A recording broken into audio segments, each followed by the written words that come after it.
$7 for a gallon of milk. Well, Congress's inability to pass a farm bill has left open the remote possibility of a spike in prices. The episode shows just how hard it is to get anything done in Congress these days. On one side of the milk cliff, family farmers. Without action, on the other side could be you. News 3's Dave Cartoonan explains in another good government project. Somehow they still call this the simple life. Stuck in the middle of a farm bill deadlock are family farmers like Pete Wright.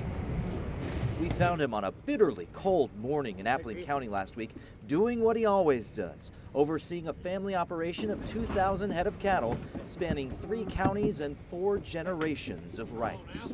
It's been quite a challenge for the last 4 or 5 years. That's when commodity prices for things like corn and soy spiked, tripling and even quadrupling in some cases. The Wright family dairy eats those prices, literally. That's where the money goes, right there. At his Appling County operation, where 1,400 confined cows produce about $16.80 per cow per day of milk in confinement, the cost of feed stocked with commodities like corn and soy rack up with every bite. $6.80 per cow per day. Add to that labor, utilities, supplies and meds, insurance, and repairs and maintenance. And it's easy to believe Wright when he says the last 4 years have leveraged all of his equity away.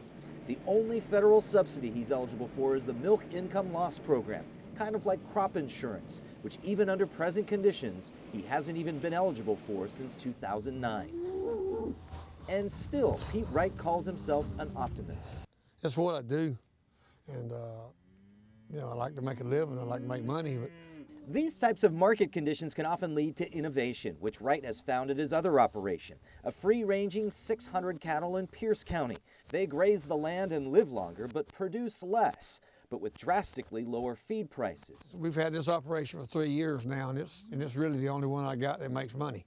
So how does Wright Family Dairy live on the edge of the so-called milk cliff? If a new farm bill doesn't guarantee a floor for dairy prices, the price could drop so low it would no longer be worth it for them to produce. And if gridlock prevails and 1940s commodities formulas kick in, demand plummets. It would scare me for milk to be $7 in the store because of what it might do to our consumption. Only the biggest agribusinesses would probably survive, and yet politicians of all stripes love to hold up the family farmer as the icon of American values. They need to come look at some cost and some and real world stuff, and not just what's in Washington. When the newly processed gallons go up on the racks in the dairy section of a Savannah Kroger, consumers grab a staple most of us would admit not even checking the price of, even though we're at the end of a long, convoluted supply chain that also could soon feel a lot like a cliff.